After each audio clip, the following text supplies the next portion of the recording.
Alright, it's time for video number 12.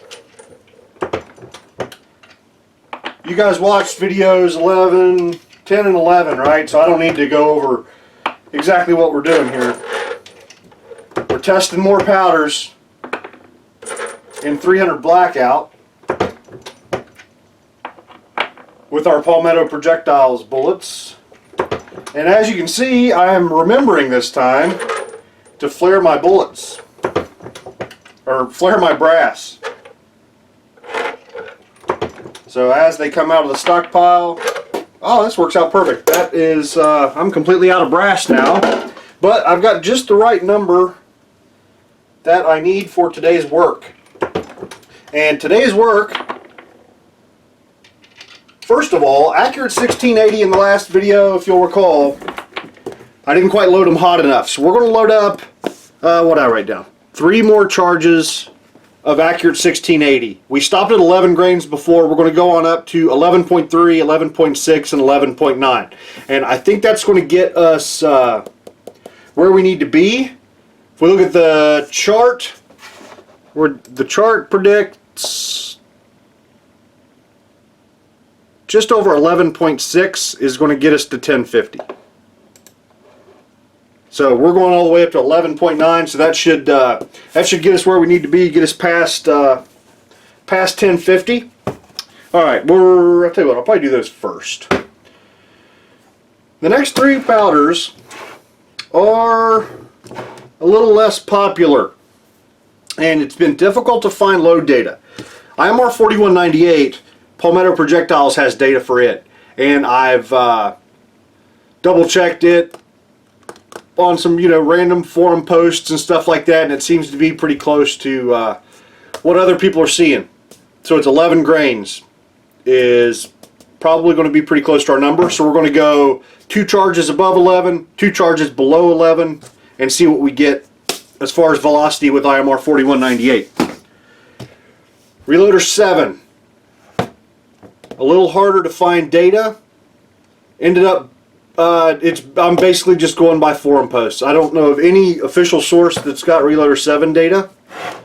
Alliant has no 300 Blackout data for their powders, which I think is BS. They need to get their shit together, or at least that I can find. So Reloder 7, it seems to be about 12 grains is what people are having luck with. So 12 is going to be our middle, 2 charges above 12, 2 charges below 12, and we'll see what happens with that. And Norma 200 is probably the most obscure. Almost no data. Almost no forum random hilljacks data. So we're in the dark a little bit here, but luckily the Hornady manual, which we've been using a lot here, on their 190 grain interlocks, they do have Norma 200 data.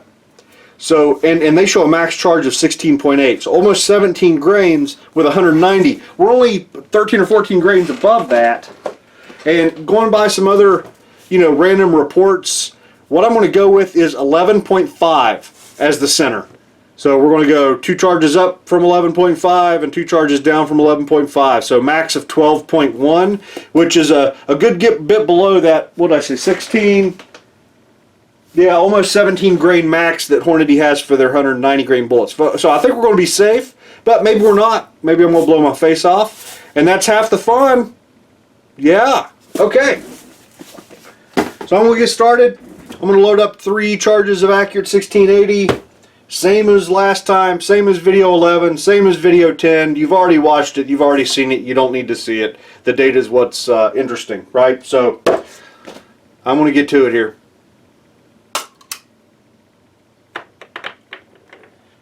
Just finishing up priming. I'm using CCI number 41s, and I just dropped one. Every time I turn on the camera, that happens. My frickin' hand primer hates being on camera. So yeah, just finishing these up, and I wanted to mention, there was a commenter on the last video, the Reloder dude. He's got a channel. Check him out.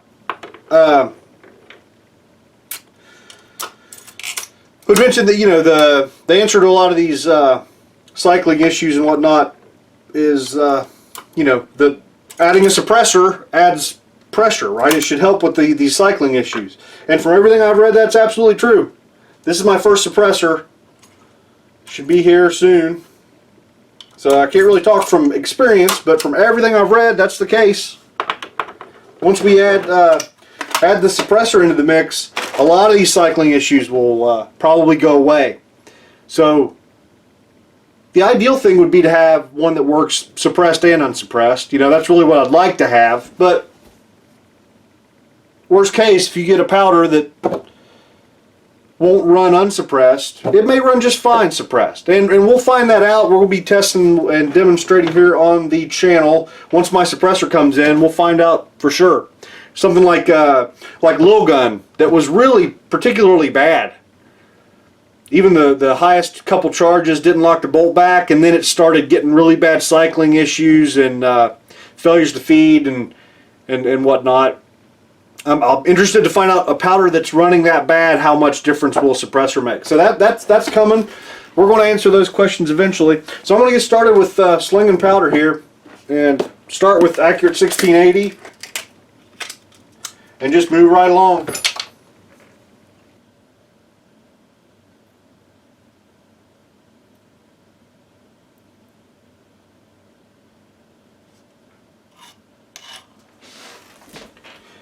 Okay, right down to the last charge here. Absolutely nothing exciting has happened. It's all been pretty darn straightforward.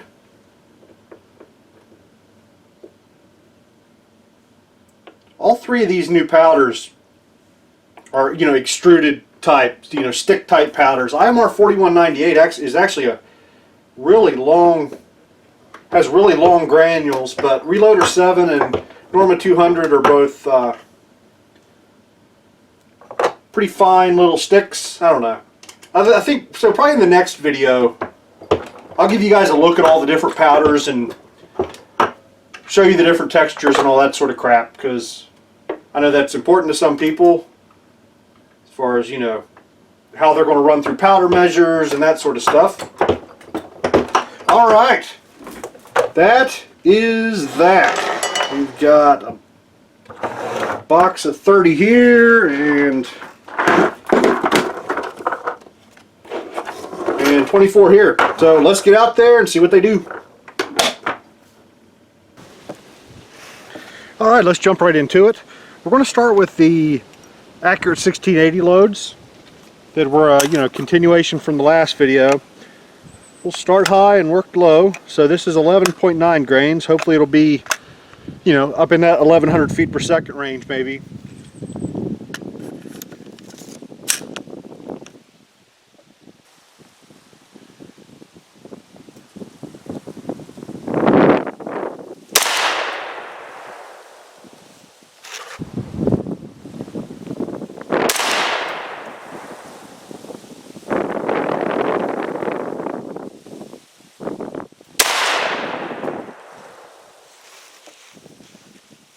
There we go. That's not too bad. Average 1080.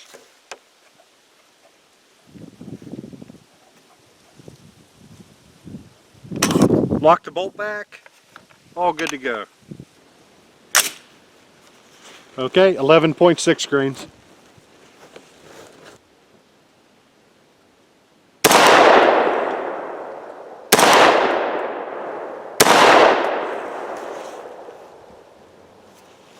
Nice. I like these standard deviation numbers. Okay, 11.3 grains.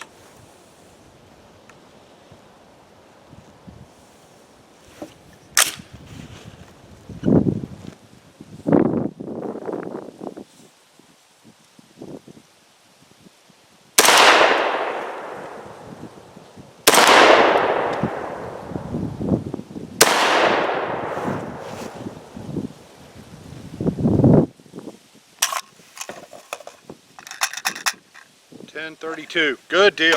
All right, so that puts us in the ballpark and gives us something to work from. All right, let's move on to IMR-4198 next.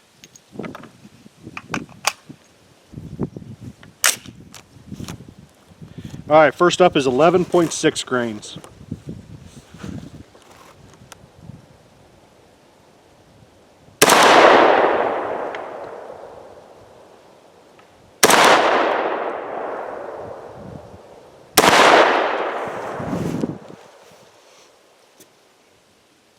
Beautiful velocity, bolt locked back, outstanding.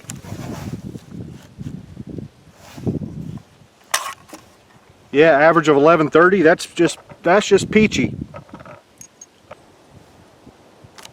Okay, 11.3 grains.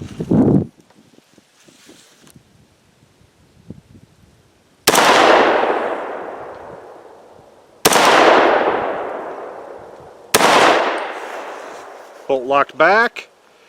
Average 1075. I like it. I like it a lot. Alright, next up is 11 grains. This was the recommended load from Palmetto. Looks like it's going to be just about right.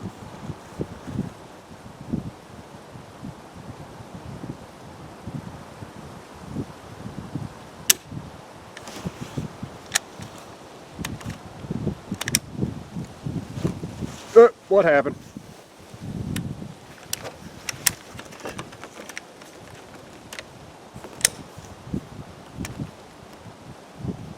Wow, something stuck here.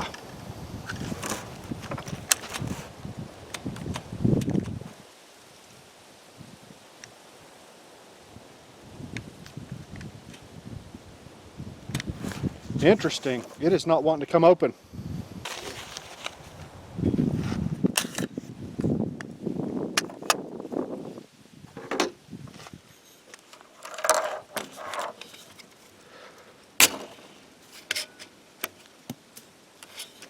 All right, let's see what we got. So it's looking like this bullet just dug in really hard and didn't chamber.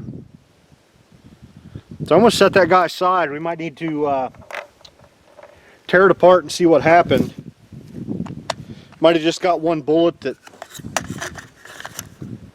didn't get sized. Let me run these next ones through.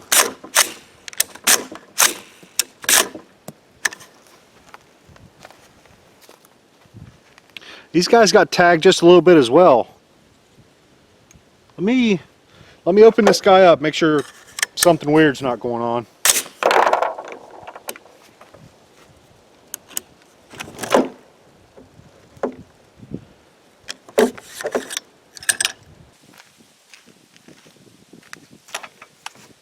Alright, so I just ran inside, hit the chamber with a mop, and some serious gunk came out of there. I ran a patch through the bore, and it didn't look particularly goofy. So I'll tell you what, I'm running out of daylight. Let's try and get through the rest of these, or let's put it back together and first see if cleaning that gunk out of the chamber helps.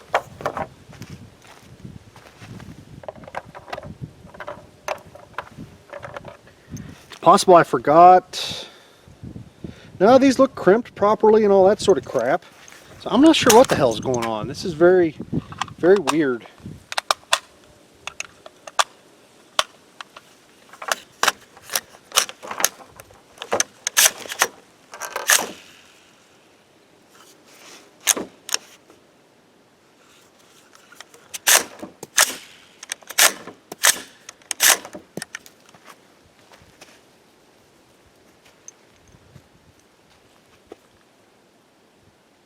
These seem okay.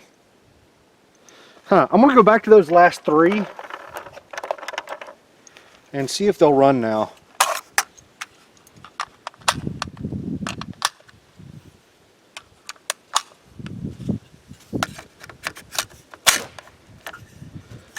See, just dropping the bolt.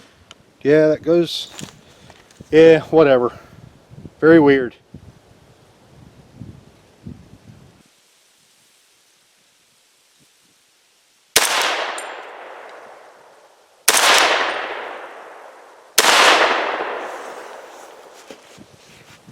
Ran okay, bolt locked back, beautiful average.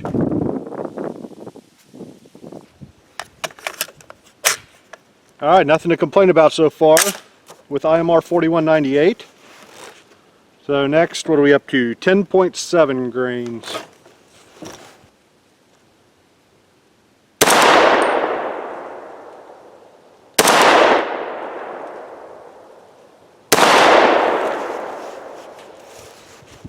Bolt locked back.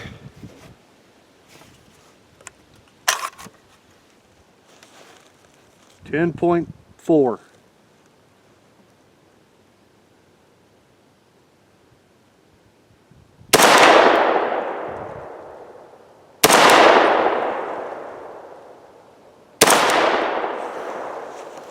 All right, bolt did not lock back. Average 999. Beautiful. Looks like that one's going to be a winner.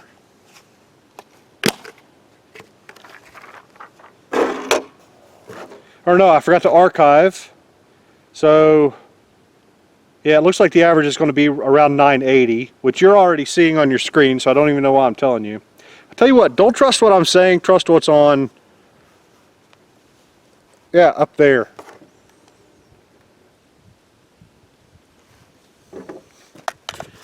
Okay, 12.6 grains of Reloder 7.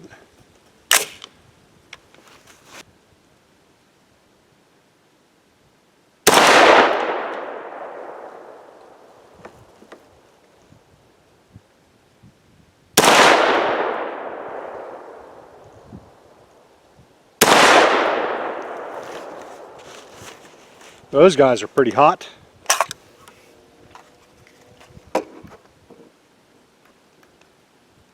Might have started a little too high on this guy. All right, 12.3 grains.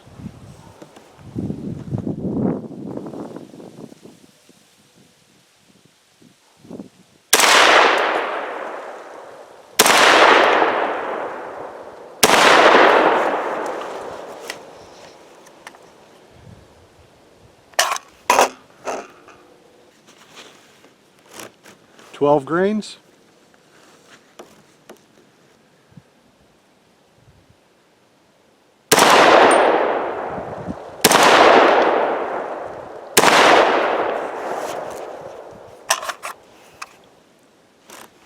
$11.7.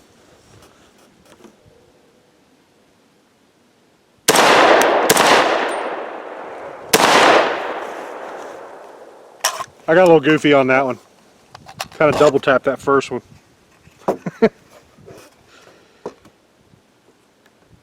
Average is coming down though. 11.4 is next.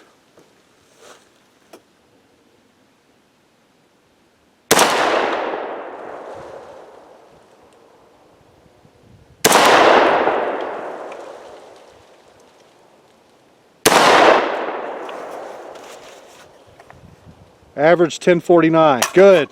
So we got there. We got there in the end, but we didn't get to see as we went down where it stopped cycling. But that clearly, you know, locked the bolt back at 1050. Definitely want to load some lower Reloder 15 loads eventually.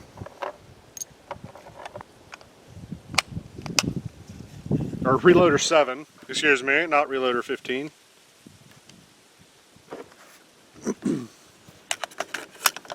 Okay, Norma 200. Voted most likely to blow our face off. So let's see what 12.1 grains does.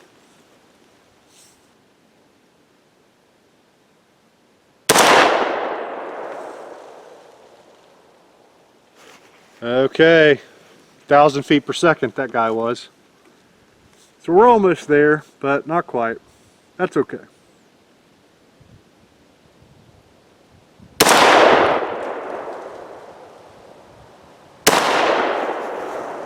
Lock the bolt back. Nice. Average 1029 and it locked the bolt back. Outstanding.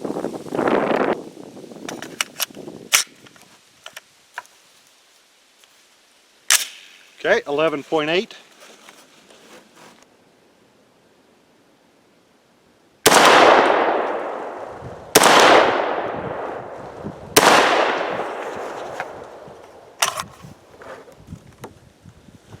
All right, 11.5.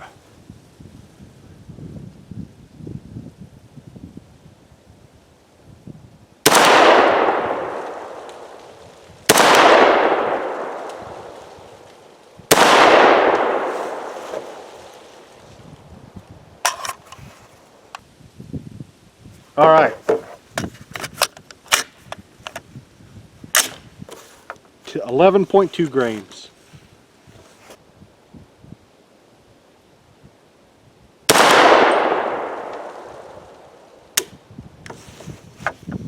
Did not fire.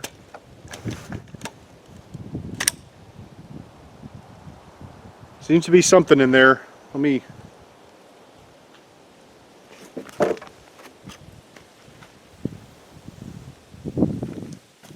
give it just a sec here.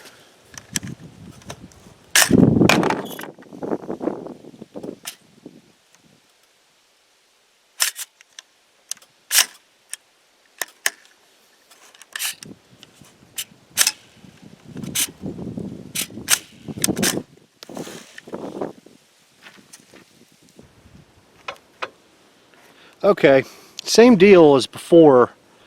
These guys are just getting chambered and digging into something. So I'm going to leave it just like this. We're going to call it done for now. There's only, what, we got 5 shots left, so that's fine. We got what we needed. We got data for Norma 200 down as low as we need to. So, alright, let's get back inside, see if we can figure out what the hell's going on here.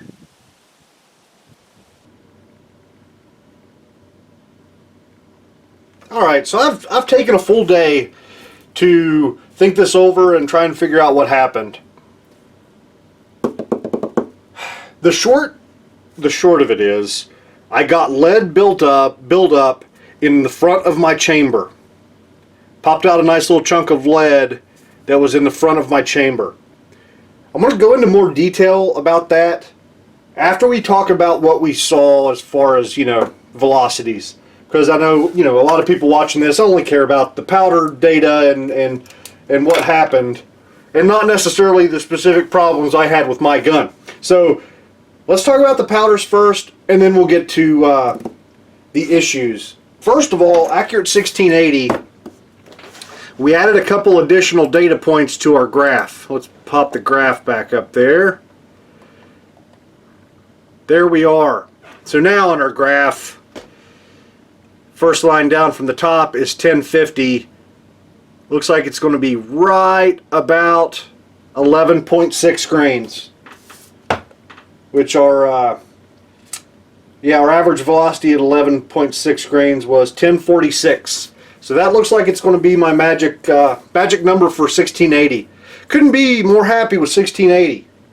Holy crap. Thing ran the gun great. It ran the gun very well down to low charges like we saw in the last video. So I can certainly see why it's so popular. You can see all of those dots are pretty darn close to the trend line. So not a lot of extreme spread. Our standard deviation numbers were very good. So yeah, can definitely see why Accurate 1680 is considered the most desirable powder for this sort of work. Alright, next was IMR-4198. Let's have a look at that graph. You can immediately see how much additional spread there was in some of those shots. Deviation from the trend line, higher standard deviation numbers. But it functioned the gun great. Our lowest load, which was 983 feet per second, didn't get us bolt lock back. But that's completely okay. Don't plan to shoot that low anyway. So, very impressed with IMR-4198. It didn't, we'll see how it goes as far as accuracy. But for our testing here, it seems to have done a pretty reasonable job. And we've got our 1050 number, which looks like it's going to be right around 11 grains, which is exactly what Palmetto Projectiles told us it should be. And next was Reloder 7. This guy was a little hot, right? I loaded these guys up just a touch hot, but it gave, as far as standard deviation numbers and whatnot, it was second to Accurate 1680, at least today. and we were able to get a 1050 number, which looks like it's going to be right around 12.3 for my gun, that is. So good to go there. And next, my favorite, Norma 200. I don't know why it's just one of those goofy things. I want this powder to shoot well. I want it to do well. Look at that graph. It is nasty. The velocities were all over the place. And I'm afraid some of this had to do with the function issues with the lead buildup I was getting in the chamber.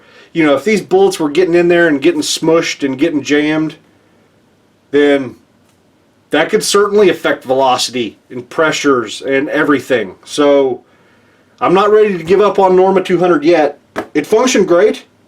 You know, we shot down, let's see, yeah, we shot down to 970 feet per second was that last shot at 11.3 grains, or 11.2 grains, and it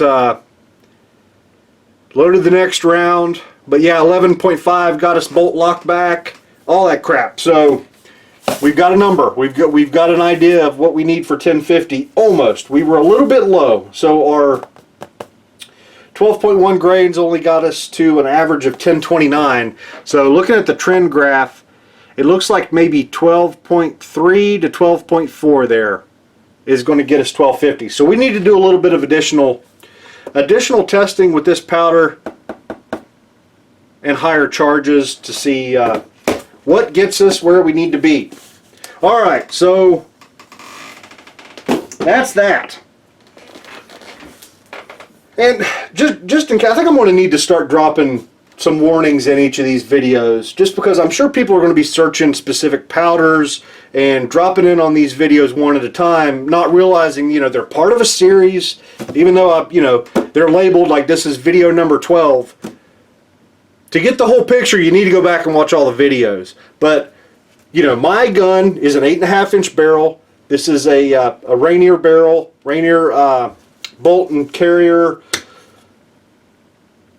and it, you know, pistol gas. If you're shooting a 16-inch gun with carbine gas and things are completely different, your numbers are going to be significantly different than what I'm seeing here. Significantly different. If you're at a much different elevation than I am, you're going to get much different numbers. There are a million variables. I'm not giving you load data. I'm not giving you guidance. I'm just showing you what shoots well in my gun. You know, I'm blueprinting my gun in my conditions, and you're going to need to do the same for your own. You know, maybe you can watch this and get an idea of what powders might work for your type of gun. But I don't have a 16-inch gun. I don't have a carbine gas gun. Although I'm thinking about buying one. I'm thinking about getting a carbine gas gun just because everybody says they're more difficult to get to function well. I've got all these frickin' powders anyway, you know. I might try to pick up an upper just to play around with, just for the hell of it. But that's not now. This is pistol gas. This is an 8.5-inch barrel. Your results are going to vary a lot. And what you're seeing here for an 8.5-inch barrel might blow your face off with your gun. So just throwing that in there. And I don't do that a lot, right? I know a lot of people kind of freak out about giving big warnings in all their videos and all that sort of stuff, that you shouldn't copy load data. But I kind of feel compelled in this because, you know, a lot of new people get into reloading for 300 Blackout, which is freaking awesome. But maybe a new person doesn't realize how much difference there can be between, you know, a different platform. All right. Now, on to the functioning issues. Right after I shot, I immediately came up here and I had the video camera out and I was trying to get pictures of the shit and everything that was going on, and it just ended up being a mess. You know, I'm not exactly eloquent in the first place, but when I'm trying to get difficult shots inside of here, and it was just a mess. Like the footage was just a mess. But let me see here. Let me think. This gun is now completely sparkling clean. As I mentioned, I had some lead built up at the front of my chamber. And I'm trying to figure out the best way to explain exactly where I'm talking about. It's like, you know, the mouth of the case. Let me get a piece of brass here. There's some.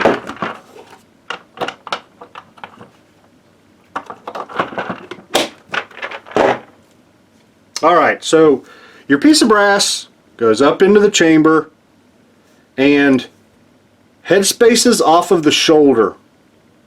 Right? It's not like a pistol or like a 9mm or 45 ACP or something where it head spaces off the mouth of the case. The mouth of the case isn't touching anything.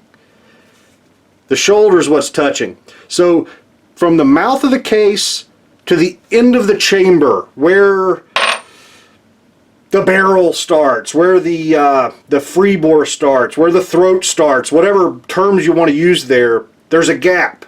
That gap is what was filling with lead. And that distance there from the mouth of this case to where you see the mark in the bullet is the distance in my chamber, you know, between brass mouth and the end of the chamber. And so that's what was digging into there, into the bullet, was the start of the throat, I guess, whatever. So what my current theory is, I'll tell you what, so as soon as I got up here, took the bolt out and started looking, I could immediately see a piece of lead that was kind of coming loose. So I dug it out, and I'll tell you what, here's what it looked like. So you can see this just kind of sliver of lead. My theory, which I don't really know, you know, my theory is that, so as the bullet was going in and getting chambered, that piece of lead was on the opposite side from where this is digging. So the bullet was going in, hitting that piece of lead and tilting upwards and then jamming into the end of the chamber, I think. So the question is, why did that happen? And that's what I still don't know. I just absolutely don't know.